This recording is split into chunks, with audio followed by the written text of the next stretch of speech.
Wel, croeso I sesiwn 1 Cymraeg TGAU, a heno chi'n mynd I astudio sgiliau darllen, a nawr rwy'n mynd I trosglwyddo I Miss Awen Jones. Diolch chi. Iawn te, heddi, ni'n mynd I edrych ar y sgiliau darllen, a dyna'r prif nod y sesiwn heddi yw I edrych ar y mathau o gwestiynau sy'n ymddangos yn y papur arholiad uned 2 a 3 Cymraeg Iaith gynta, ac yna I ffocysu ar ambell I gwestiwn ac yna edrych ar enghreifftiau o gwestiynau ac yna rhoi cyfle I chi ateb y cwestiwn ac eisiau dod o hyd I sut I gyrraedd y marciau uchel. Iawn te, ar y sleid cyntaf, dyma beth sydd gyda ni yw y mathau gwahanol o sgiliau darllen mae'r papur arholiad yn eich profi chi. Mae yna nifer o sgiliau gwahanol a mae'r cwestiynau yn amrywio o gwestiynau sy'n gofyn I chi I ateb un ateb yn unig neu I gwestiynau estynedig sydd yn werth hyd at I 9 marc neu hyd yn oed 11 yn dibynnu ar y darn darllen a hefyd y sgiliau mae'r cwestiwn yn profi.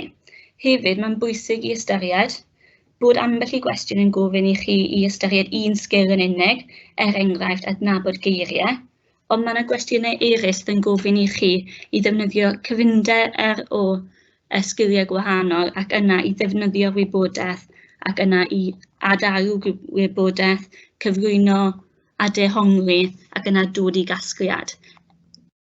Mae'r sgiliau hyn yn cael I asesu trwy gydol y papur arholiad ac yna mae e'n bwysig yn bod ni yn deall sut I ateb y mathau o gwestiynau ar gyfer uned 2 ac uned 3.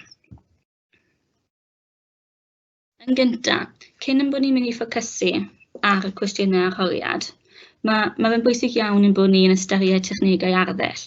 Mae yna dipyn o dechnegau arddull sydd angen I ni ystyried. Enghraifft, mae'n bosib bod chi wedi dysgu technegau arddull o adeg cynnar yn eich bywyd ysgol ac yna mae angen datblygu y technegau hyn. Ar y sgrin o'ch blaen chi, dwi am I chi I feddwl yn gyntaf. Pa fath o dechnegau arddull I chi'n ymwybodol ohono? Mae yna nifer. Lluniwch rhestr neu gynllun corin mwyn meddwl am enwau o dechnegau arddull. Yna, ar ôl I chi wneud hynny, ceisiwch feddwl a ydych chi yn gallu ychwanegu beth yw ystyr y technegau arddull. Mae technegau arddull yn rhan bwysig iawn o gwestiynau arholiad TGAU ac dyna un rhan sydd angen I ni ffocysu arno I ddechrau. Hefyd, fel chi'n gweld ar y sgrin, mae yna ddolen gwahanol ar gyfer Quizlet. Mae'n bosib I chi I adolygu y technegau arddull hyn o bryd i'w gilydd, fynd nôl I weld a ydych chi wedi rhestru o gwahanol fathau o dechnegau arddull ac yna I ystyr nhw. Ar gyfer y papur arholiad TGAU, fe fydd angen I chi I naill llai chwilio am enghreifftiau o dechnegau arddull yn y darn darllen, dod o hyd iddyn nhw, rhoi enghraifft o'r technegau arddull ac yna esbonio effaith y technegau arddull. Mae yna marciau yn cael ei rhoi ar gyfer y 3 elfen yna. Yr elfen bwysicaf sydd gyda ni yw effaith y technegau arddull. Mae technegau arddull, mae'n bosib I ni I esbonio technegau arddull mewn manylder, ond hefyd mae fe'n bosib y fwy I chi'n manylu, y gorau yw'r marc I chi'n cael. Felly peidiwch ag anghofio eich technegau arddull. Dyma ambell I dechneg arddull y dylse fod pawb yn gyfarwydd ohono. Enghraifft yn gyntaf, I ni gyda cymhariaeth. Mae cymhariaeth yn cael ei ddefnyddio'n aml mewn darnau darllen. Fe fyddech chi'n gyfarwydd o'r dechneg môr rhywbeth a, môr ddi a fran enghraifft. Dyna un enghraifft o gymhariaeth I chi. Gyda cymhariaeth I chi'n cymharu 2 beth gyda'i gilydd ac yna fe fydde rhaid I chi esbonio effaith y dechneg hynny. Dydy e ddim yn ddigon I ddweud I fod yn enghraifft o gymhariaeth, yn fwy na ni fe fydde rhaid I chi I rhoi ac mynd mewn I fanylder sut mae'r dechneg hynny yn helpu chi ddeall neu yn dangos effaith i'r darn darllen. Enghraifft arall o dechneg arddull yw cyffyrybiaeth. Mae cyffyrybiaeth yn debyg iawn i cymhariaeth. Mae'n cymharu dau beth gyda'i gilydd. Ond y tro yma, mae cyffyrybiaeth yn defnyddio'r gair fel i gymharu. Felly, enghraifft, yn gwch fel gwad. Ansoddair. Mae pob un ohonon ni'n gyfarwydd iawn o ansoddeiriau. Mae ansoddeiriau'n cael ei ychwanegu yn aml mewn darn darllen mwyn disgrifio. Felly gair sy'n disgrifio yw ansoddair. Cyfrifreniad. Mae cyfrifreniad yn gyfres o eiriau sy'n dechrau gyda'r un llythyren. Enghraifft, car, coch, cyflym. Mae'n bosib i ddod o hyd i'r enghreifftiau yma mewn darnau darllen, ac yna fe fydde angen i chi esbonio beth yw effaith hynny, pam mae'n effeithiol, beth mae'n ychwanegu i'r darn darllen. Mae nifer ohonon ni yn cyfeirio at dechnegau arddull, ond dydyn ni ddim bob tro yn nodi beth yw'r effaith. Mae pob un ohonon ni'n gwybod bod technegau arddull yn ychwanegu, ond mewn ateb ar gyfer papur arholiad, mae rhaid i ni ddweud sut mae'n ychwanegu, beth yw'r pwrpas, beth mae'n dangos i ni. Techneg arall sy'n gyfarwydd i chi yw cwestiwn rithregol. Mae gwestiwn rithregol yn enghraifft o gwestiwn sydd ddim gydag ateb. Felly byddai rhywun yn gofyn ond bydde dim ateb yn ymddangos yn y darn darllen. Felly unwaith yn rhagor, bydde angen i chi ystyried, wel, pam mae'r awdur yn cynnwys y gwestiwn rithregol hynny yn y darn darllen? Beth yw ei effaith? Ydy yn ychwanegu i'r darn? A pham? Rhestru. Nodi sawl peth ar ôl i'w gilydd. Dyna beth yw restru. Mae'n cael ei ychwanegu mewn darnau mwyn dangos dilyniad o un peth i'r llall, pwysleisio gwahanol bethau, ond dim dim ond yn eich ateb byddech chi'n nodi bod yn pwysleisio. Fe fyddai rhaid i chi nodi beth mae'r rhestru yna yn benodol yn pwysleisio. Yn olaf, ar y sleid yma, mae yna enghraifft o drosiad. Trosiad, rydyn ni'n defnyddio trosiad mwyn dweud bod rhywbeth yn rhywbeth arall. Felly, meddyliwch beth yw pwrpas trosiad, pam fydden ni'n dweud bod rhywbeth yn rhywbeth arall.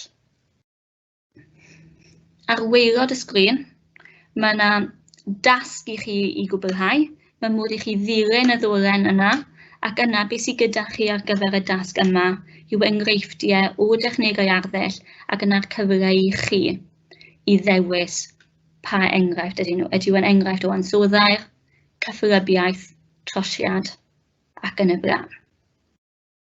Mae'n bwysig ein bod ni yn deall ein technegau arddull cyn bod ni'n symud mlaen mwyn edrych ar gwestiynau. Cwestiynau sut. Dyma un math o gwestiwn sy'n ymddangos ar y papur arholiad. Fel yr ydych chi'n gwybod yn barod, mae cwestiynau sut yn gallu ymddangos yn y papur 1-2 a hefyd 1-3. Does dim rhaid iddyn nhw i ffocysu ar un papur yn unig. Felly yn gyntaf, cyn bod ni'n mynd mlaen i esbonio y cwestiynau sut, hoffwn bod chi yn ystyried, wel, pa fath o gwestiynau sut ydych chi wedi dod ar draws wrth astudio'r cwrs Gymraeg?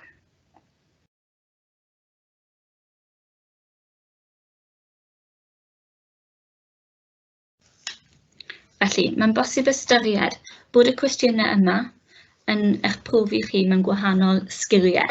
Mae rhai o'r cwestiynau yn gofyn i chi i chwilio am dechnegau arddull, ond mae rhai ohonoch chi'n hytrach na technegau arddull yn gofyn i chi i chwilio am resymau i gefnogi eich barn.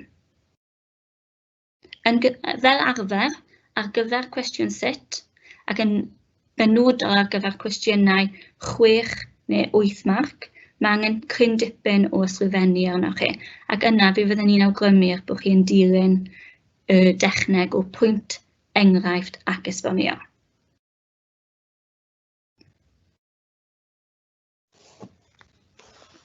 Iawn, ar y sleid o'ch blaen chi, mae yna enghreifftiau o mathau o gwahanol o gwestiynau sut. Mae yna 6 enghraifft ar hyn o bryd. Fe wnawn ni ystyried pob cwestiwn ac yna fe ewn ni ymlaen I edrych ar enghreifftiau o gwestiynau penodol a trafod rheini. Yn gyntaf, mae yna gwestiwn sy'n gofyn I ni ystyried sut gymeriad person yw. Felly fydd y disgwyl I chi I ddefnyddio'r darn darllen er mwyn dod I benderfyniad pa fath o gymeriad ydy'r person yna. Yn ail, y math o gwestiwn sut mae'r awdur, darn, poster yn cyfleu. Mae'r gair cyfleu yn gofyn I ni sut mae'r awdur yn llwyddo I drosglwyddo'r wybodaeth. Unwaith yn rhagor, yn drydydd sut mae'r awdur, darn, poster yn llwyddo. Felly, yn y cwestiwn, mae geiriad y cwestiwn wedi newid. Ni dal gyda'r gair sut, ond y tro yma, I ni'n ceisio penderfynu a oedd yn llwyddiant neu beidio. Felly, a lwyddodd yr awdur I sicrhau ei nod. Y pedwerydd math o gwestiwn. Sut mae'r darn, awdur, poster yn cyflwyno'r neges. Y tro yma, mae'r cwestiwn yn ffocysu ar neges. Neges yw beth mae'r awdur yn ceisio dweud wrtho ni. Nesa, sut mae'r person cymeriad yn dangos ei deimladau. Y tro yma, I ni'n ffocysu ar cymeriad penodol yn y darn darllen ac yna mae angen I ni ystyried y teimladau. Sut maen nhw'n newid o'r dechrau i'r diwedd y darn. Y chweched math o gwestiwn ar y sleid yma yw sut mae'r darn, awdur, poster yn llwyddo, denu, perswadio neu pwysleisio rhywbeth. Felly, unwaith yn rhagor, mae'r cwestiwn yma yn gofyn I ni I edrych pa mor dda yw rhywbeth neu beidio. Felly, yn gyffredinol, mae'r cwestiynau hyn yn gofyn am dipyn o atebion. Mae'r darn ysgrifennu yn mynd I fod yn eitha hir ac yna fydd modd I chi I fanylu yn yr atebion. Maen nhw'n gofyn I chi uno sawl sgil mwyn dangos eich gallu I ddefnyddio'r iaith Gymraeg, ond hefyd I ddeall yr hyn yr ydych wedi ei ddarllen. Iawn te, yn gyntaf, mae yna enghraifft o ddarn darllen. Enghraifft allan o bapur arholiad sydd yma, ac mae'r darn hyn yn seiliedig ar darn darllen 6. Yn gyntaf, beth ni'n mynd I wneud yw I ddarllen y darn ac yna fe newn ni drafod y darn darllen yma. Siwmai. Dechreuwch bob sgwrs yn Gymraeg. Ei weld o rhyw hysbyseb nes I. Wrth I mi aros am y bws i'r gwaith yn y bore. Dwn I ddim yn y tymer gorau. Wel, rwn I ar y ffordd i'r gwaith a nath hynny ddim helpu. Betia I fod rhyw bwyllgor o ddynion can yr oed wedi cael crec o bres am feddwl am hynny. Dechreuwch bob sgwrs yn Gymraeg, ia meddylias gan gynesu'r syniad, ac mi fetia I bod nhw mewn rhyw office gran braf ym Mhae Gaerdydd. Pob un o'r diawred lwcus efo lle parcio personol a BMWs aros amdanyn nhw, neu gwaith fyth yng Nghaernarfon. Ia, Caernarfon, digon hawdd plygio gweddill Cymru siarad Cymraeg, pan mae rhywun yn byw yn rhywle, lle mae pawb o'r hen bobl barchus i'r plant bach drwg yn siarad Cymraeg. Dim jyst yn siarad Cymraeg, yn ffreio ac yn chwerthin ac yn rhegi yn y Gymraeg. Felly, dyma dechreuad y darn darllen. Yna mi symud mlaen, fe gewch chi gyfle I ddarllen y darn ar eich ben eich hunain, ac yna symudwn ni mlaen I ystyried sut I ateb y darn yma. Iawn de, felly, mae'r cwestiwn hyn yn gofyn I ni beth yw neges yr awdur hwn a sut mae'r awdur yn cyfleu'r neges honno. Dylech ddefnyddio enghreifftiau o'r darn darllen wrth ateb. Felly, wrth edrych ar y cwestiwn, rydyn ni'n gwybod yn syth bod yna ddau rhan i'r cwestiwn yma. Yn gyntaf, mae angen I ni ystyried beth yw neges yr awdur, ac yna yr ail rhan yw sut mae'r awdur yn cyfleu'r neges. Felly, fe fydden ni yn ystyried, wel, ar gyfer y dasg yma, mae'r gair sut yn golygu technegau arddull, ac yna mae'n golygu bod angen I ni I ddefnyddio y dull PEE mwyn wybodaeth ac I ynelu at y marciau uchel.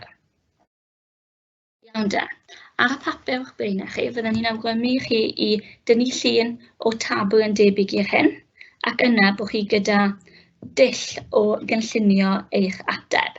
Y rhan gyntaf, mae angen I chi ystyried beth yw neges y darn. Yna, mae angen gorfod yn arni lle bod hwnnw fe chi nodi pa dechneg arddull sy'n cyflwyno y neges honno. Yna, mae angen I chi ddweud yr enghraifft y dechneg arddull, ac yna y rhan bwysig a'r rhan sydd yn sicrhau I chi gael y marciau gorau yw'r rhan effaith.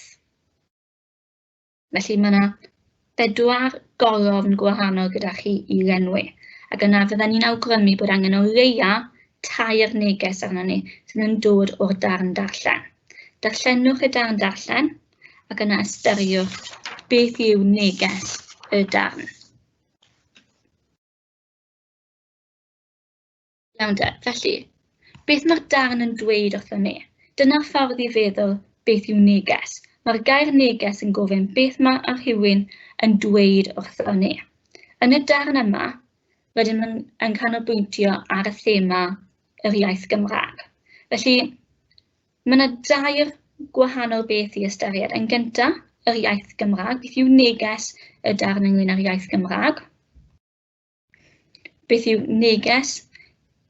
Neges arall yw pobl yng Nghymru, ac yna agwedd yn gyffredinol tuag at yr iaith Gymraeg yng Nghymru.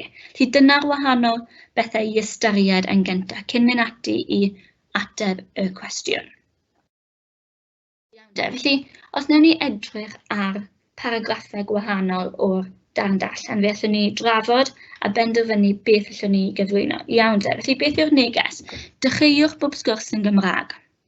Wel, mae'r darn yma yn cyflwyno I ni'r neges bod siarad Cymraeg yn beth da.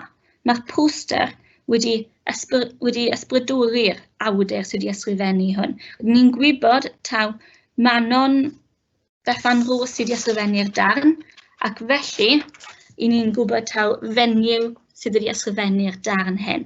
Ac yna, yn gyntaf, mewn gloch, mae'r frawddeg dechreuwch bob sgwrs yn Gymraeg. Mae'r gair dechreuwch yn enghraifft o ferf gorchmynol, ac yna, gan fod yr awdur yn cynnwys hynny, mae'n awgrymu I ni bod siarad Cymraeg yn beth da.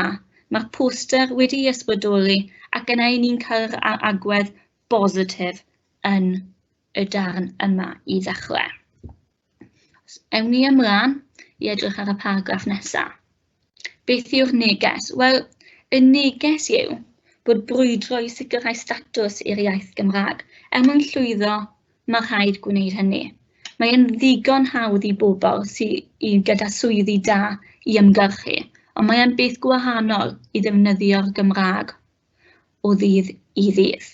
Felly, petawn ni'n ystyried pa dechnegau arddull allan ni gyfeirio ato mwyn pwysleisio y neges hynny. Wel, pwyllgor o ddynion canol oed. Wel, ni'n cyfeirio at y bobl hyn sydd yn gweithio mewn swyddfeydd yng Nghaerdydd. Ac yna mae hynny'n enghraifft o drosiad. Os newn ni edrych yn agosach at y darn, fe newn ni hefyd gweld bod yna cyferbyniad gan ddefnyddio ansoddeiriau. Mae hwn yn dangos y syniadau gwahanol sydd gan y bobl am yr iaith Gymraeg. Mae yna wahanol mathau o bobl. Y bobl sydd yn gweithio yn yr offis glân braf ym Mhaer Gaerdydd. Ac yna dechneg arall fe allan ni gyfeirio at mwyn cyflwyno neges yw yn ffreio ac yn chwerthin ac yn rhegi yn Gymraeg. Mae hyn yn enghraifft o rhestru, ac yna mae hyn yn pwysleisio bod angen I ni I brwydro o hyd ac o hyd mwyn I bawb I ddefnyddio'r Gymraeg, ac hefyd yn fwy na hynny bod y Gymraeg yn cael statws pa bynnag adeg o'r dydd yn dibynnu ar beth I ni'n gwneud. Nesa, y paragraff nesa. Yn y rhan hyn, I ni'n cael y neges bod pobl yn newid i'r Saesneg. Maen nhw'n anghofio am yr iaith Gymraeg ac yn hytrach na defnyddio y Gymraeg yn rhugl. Mae rhaid I ni droi i'r Saesneg. Ac yna, oherwydd hynny, mae'n gwneud i bobl sydd yn siarad y Gymraeg i deimlo'n lletchwedd. Felly, y technegau addysg sydd gyda ni yn y darn yma yn pwysleisio'r neges yw defnydd o eiriau Saesneg fel please. Mae hyn yn pwysleisio bod rhaid i ni droi i'r Saesneg, dangos bod ni'n poeni am beth mae eraill yn ei ddweud, ac yn dangos i raddau bod y Cymru yn ddihyder o'r iaith. Hefyd, mae yna enghraifft gyda ni o rhestru y dyn werth y frechdannau i mi, y ddynes yn y banc. Y dyn werth y frechdan i mi gyno, y ddynes yn y banc.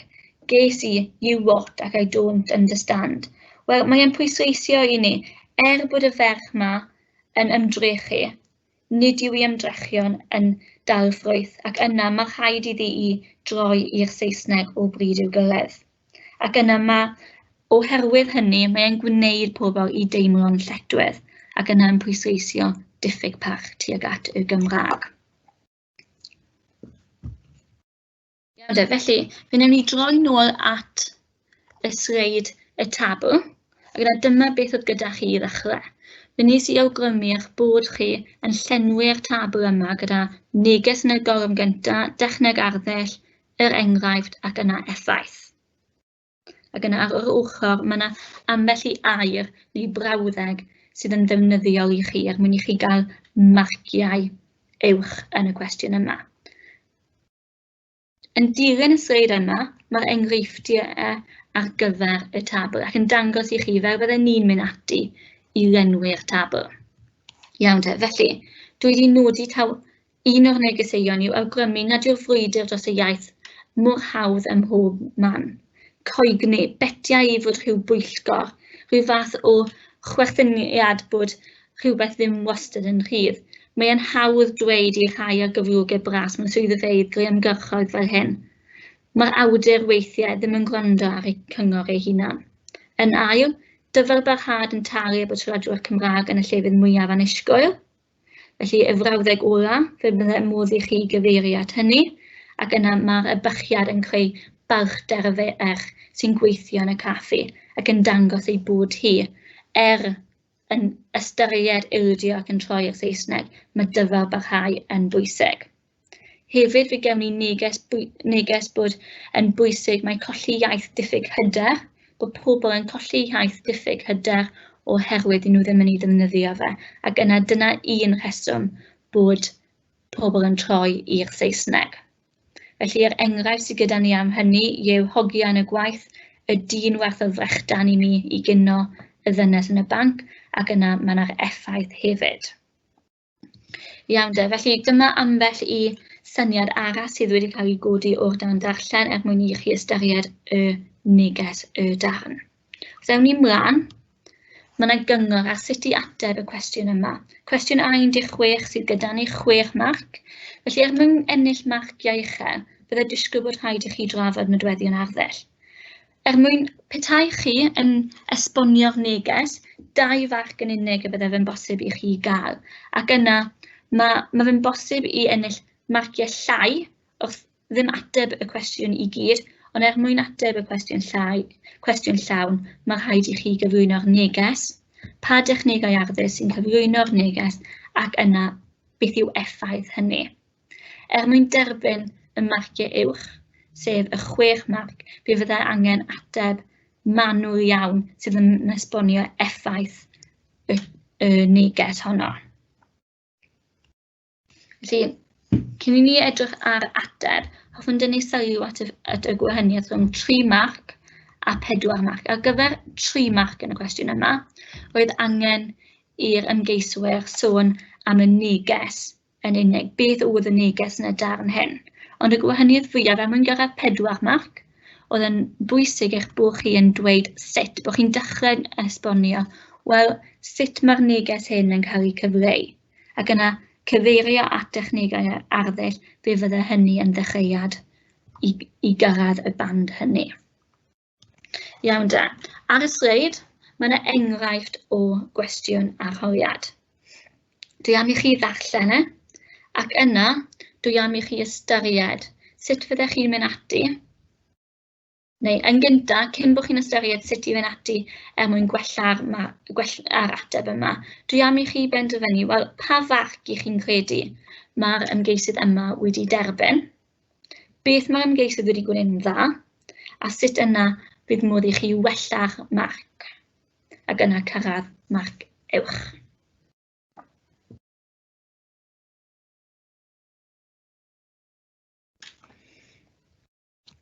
Iawn. Felly, ar y sgrin, i ni gyda ar un enghraifft sydd wedi cael ei danlinellu mewn lliwiau gwahanol. Os i ni'n edrych yn ofalus, mae'r tanlinellu yn cyflwyno i ni bod neges y darn yn cael ei gyflwyno. Dyn ni'n cael yn gyntaf, y peth cyntaf sydd wedi cael ei danlinellu yw bod pobl sy'n gallu siarad Cymraeg yn ddechrau pob sgwrs yn Gymraeg. Mae'n dweud wrthyn ni dylai pobl sy'n siarad Cymraeg ddechrau pob sgwrs yn Gymraeg. I ni'n gweld bod nhw yn dyfynnu o'r darn darllen ac yna yn ceisio esbonio'r neges. Mae'n dweud wrthyn ni, mae hyn yn pwysleisio i geiriau ac yn dangos ei bod wedi cael effaith ar yr awdur. Yna, i ni hefyd yn cael y syniad bod y person yma yn nodi bod y cymeriad yn teimlo ato chi ac yn gallu uniaethu gyda ef a hi a chydymdeimlo pan mae'n methu cael sgyrsiau yn Gymraeg a phobl. Mae hyn eto yn cyflwyno beth yw'r neges, mae'n dechrau dweud ni beth yw'r esboniad ac mae'n disgrifio y neges, ond dydy e ddim yn mynd y cam ymhellach ac yn esbonio i ni y dehongli yn dweud ni sut mae hynny'n effeithiol.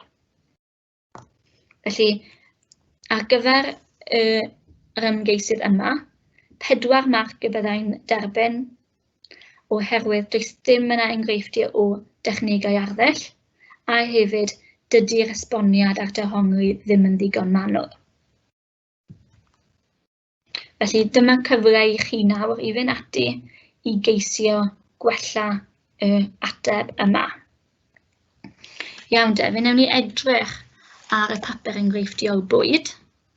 Dyma bapur enghreifftiol gafodd ei greu gan Cybac yn seiliedig ar y testun Siwan. Darn darllen 6, mae'r testun ar y sgrin. Darllenwch y darn ac yna fe wnawn ni edrych ar y cwestiwn. Iawn de. Y cwestiwn sydd gyda ni yw sut gymeriad yw Siwan? Mae'r cwestiwn yma yn gofyn i ni i rhoi resymau dros eich barn a chyfeirio at y darn darllen. Mae'r cwestiwn yn werth 6 marc yn y papur arholiad. Ac felly mae'n golygu bod angen tipyn o wybodaeth yn cyrraedd y marciau yna. Felly, mae yna 3 beth sydd angen i ni ystyried. Yn gyntaf, sut gymeriad yw Siwan? Felly, fydd angen i ni ystyried beth mae hi'n gwneud. Beth mae'r cymeriad Siwan yn gwneud, sut mae'n ymddwyn gyda phobl eraill, ac hefyd sut effaith mae pobl eraill yn ei chael arni hi. Un ffordd o'i wneud yw i ystyried pa fathau o ansoddeiriau allan nhw ddefnyddio mwyn disgrifio cymeriad Siwan. Yna fe fydd angen i chi i gynnwys tystiolaeth yn yr ateb ac hefyd esbonio'r effaith. Iawn de, dyma un enghraifft. Ni wedi crybwyll yn barod sut i fynd ati i ateb y cwestiwn, ond mwyn i ni fod yn glir, cam gyntaf, efallai nodi ansoddair i ddisgrifio'r cymheriad, felly un awgrym yw bod Siwan yn gymheriad di-hyder. Does dim llawer o hyder gyda hi.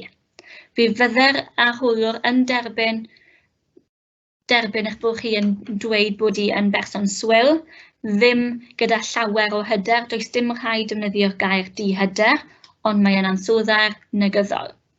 Yna, y cam nesaf yw i ffeindio neu dod o hyd i enghraifft yn y darn darllen sy'n profi ei bod hi'n gymeriad di-hyder, gallu bod yn gyffyrddus mewn criw. Ac yna, yr trydydd cam yw i esbonio beth mae hyn yn ei olygu. Sut ydyn ni wedi dod i gasgliad a phenderfynu bod yn bosib I ddweud bod Siwan yn gymheriad di-hyder. Un awgrym yw ei bod hi yn eistedd mewn corner ar ei phen ei hun ac yn teimlo nad yw hi'n gyfforddus I ymuno yn y crew. Ac yna mae hi'n poeni gormod am beth mae pobl eraill yn ei ddweud. Dyna enghraifft o esbonio pam I chi wedi dewis y gair di-hyder I ddisgrifio y math o gymeriad yw Siwan. Felly, unwaith yn rhagor, ar gyfer cwestiwn o'r math, mae yn bosib I greu tabl mwyn cynllunio eich ateb.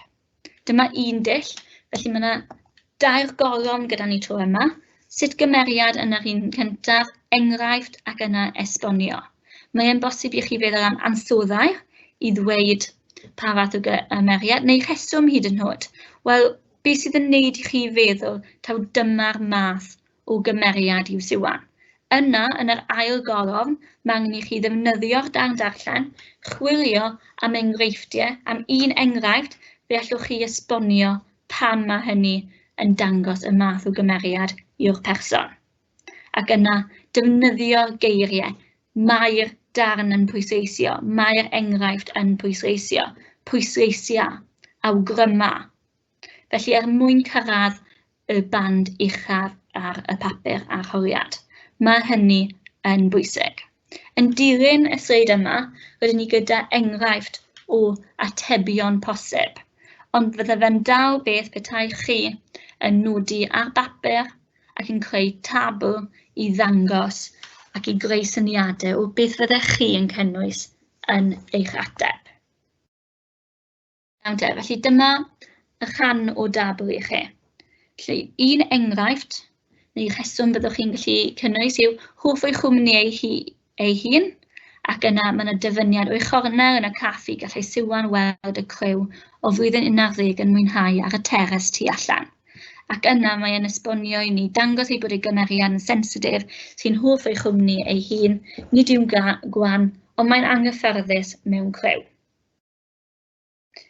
Enghraifft arall, mae'n bosib cyfeirio eto yw bod hi'n berson gwan. Yr enghraifft sydd gyda ni yw pai ti a chymysgu efo'r crew yn y caffi. Wel, dwi'n dweud ei bod hi'n berson gwan, oherwydd nid yw hi'n sefyll lan i'w mam ac yn hytrach yn gwrando ar gyfarwyddiadau ac yn parchu barn ei mam. Efallai bod rhai ohonoch chi'n anghytuno, ac yna fe fydde modd I feddwl am ansoddair arall I ddisgrifio Siwan, ond y peth pwysig yw eich bod chi yn gallu cyflwyno rhesymau I gefnogi eich barn. Iawn de, dyma beth sydd gyda ni yw enghraifft o gynllun marcio, ac yna, fel allwch chi weld ar y cynllun marcio, mae'r cynllun yn dangos I chi yr enghreifftiau gwahanol sy'n bosib I gyflwyno ar gyfer y cwestiwn yma.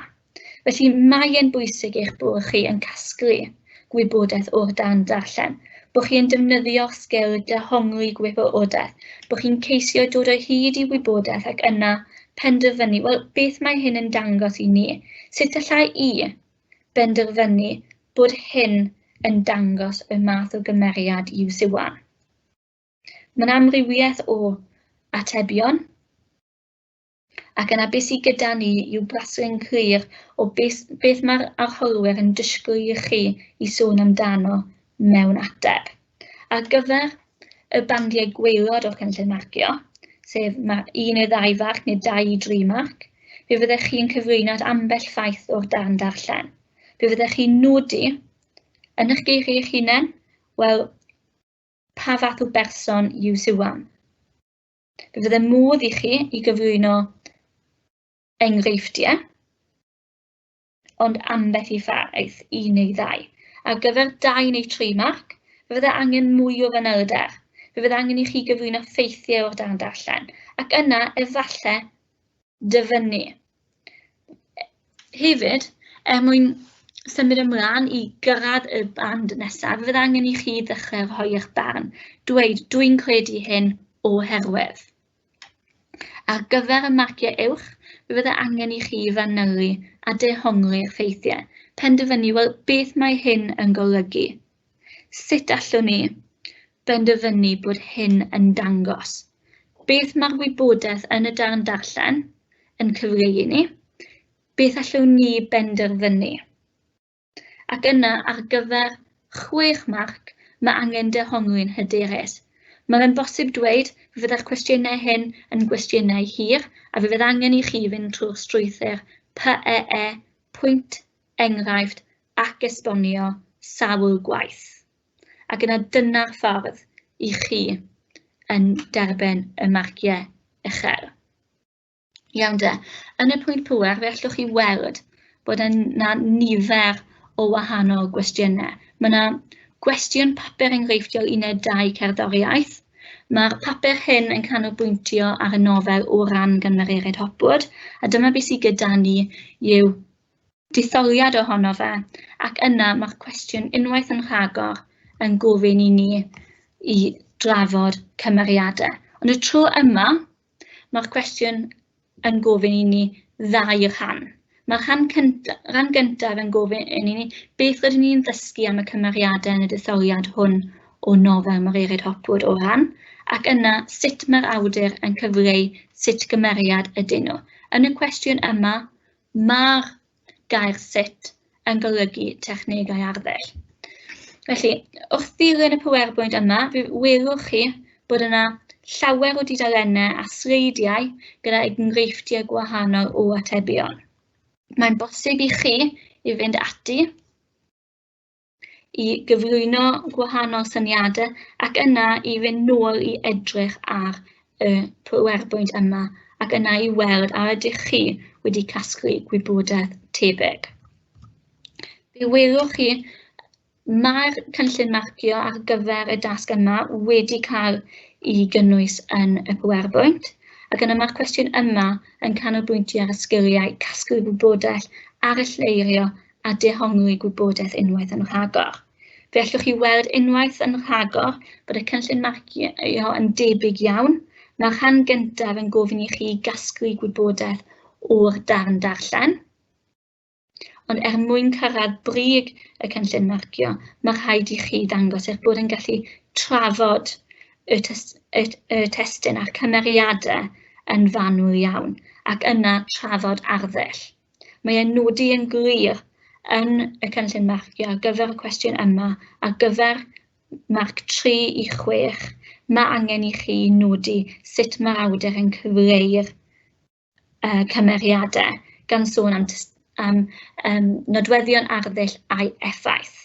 A'r prif wahaniaeth rhwng y fan 3, 4 a 5, 6 yw eich gallu chi i esbonio a dehongli hefyd y cynllun, y technegau arddull.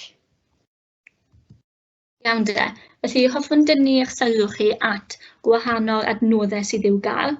Mae yna nifer o wahanol gwestiynau sy'n bosib i chi i ymgeisio ac i drial eich hunain. Yn gyntaf, trefnyddio'n gwybodaeth gan cypac. Mae'n enghreifftiau gwestiynau yn hynny sydd yn rhoi cyngor i chi sut i ateb y gwestiynau sut hefyd. Ac yna, mae'n amrywiaeth o gwestiynau tasgau ysgogi i'w gael hefyd mwyn i chi fynd ati i arbrofi gyda cwestiynau ac i drial nhw eich hunain. Iawn de, felly dyna diwedd y cyflwyniad yma. Os oes gennych chi unrhyw gwestiynau, allwch chi ofyn hynny. Hefyd, yr wythnos nesaf, fe fyddwn ni'n edrych ar sgil ddarllen arall. Fyddwn ni'n canolbwyntio unwaith yn rhagor ar adran A y papur arholiad, ac y tro yma fyddwn ni'n ystyried y sgil cymharu. Diolch yn fawr, Miss Owen Jones.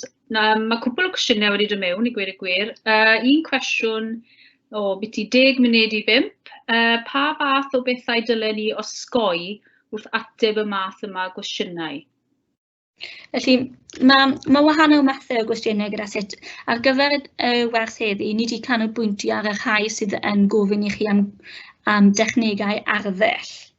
Y pethau sydd angen i chi osgoi ar gyfer y cwestiwn yw i fod yn fwy agored. Enghraifft, pan i chi'n trafod technegau arddull, mae fe'n holl bwysig eich bod chi yn trafod y dechneg arddull sydd wedi ymddangos yn y darn darllen ac nid dweud bod gair bod ansoddair yn disgrifio. Hefyd, mae fe'n bwysig bod chi'n mynd trwy y system o PEE, felly pwynt, enghraifft ac yna esbonio. Ond fydden ni'n osgoi ceisio ysgrifennu llwyth o wybodaeth a just ail ddweud, mae angen sicrhau bod chi yn dadansoddi y wybodaeth a'i dehongli fe mwyn cyrraedd y marciau uchel. Diolch. Cwestiwn arall. Oes yna unrhyw cysyllteiriau neu dechreuadau brawddegau penodol sydd yn dda mwyn ateb y cwestiynau yma?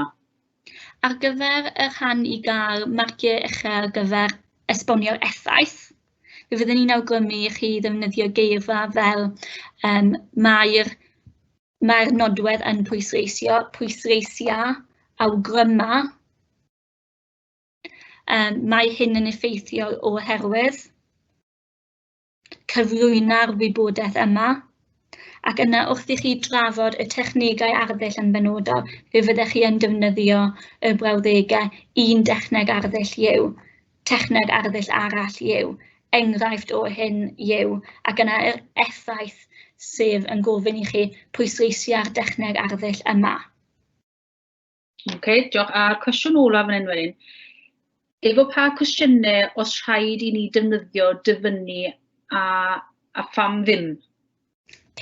Ar gyfer cwestiynau sut, yn wedi pan mae'n gofyn i chi sut mae'r darn yn cyflwyno, fe fydden ni'n awgrymu bod chi yn defnyddio dyfyniadau. Mae hyn yn dangos eich bod chi yn defnyddio'r darnau darllen ac yna'n gallu cymhwyso'r wybodaeth. Ar ôl i chi ddyfynnu, mae'n wedyn yn rhoi y cyfle i chi esbonio eich ateb.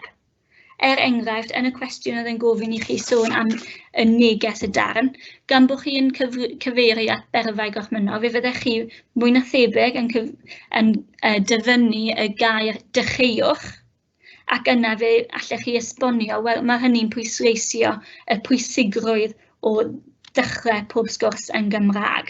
Felly ar gyfer cwestiynau sut, fe fydden ni yn awgrymu i chi ddyfynnu.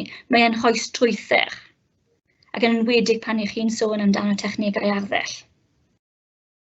Na ni. Wel, na'r cwestiynau sydd wedi dod mewn. So, fi'n credu Nore, dyna ni. Diolch yn fawr iawn i chi. Diolch yn fawr. Welwn i chi wrth nesaf, gobeithio.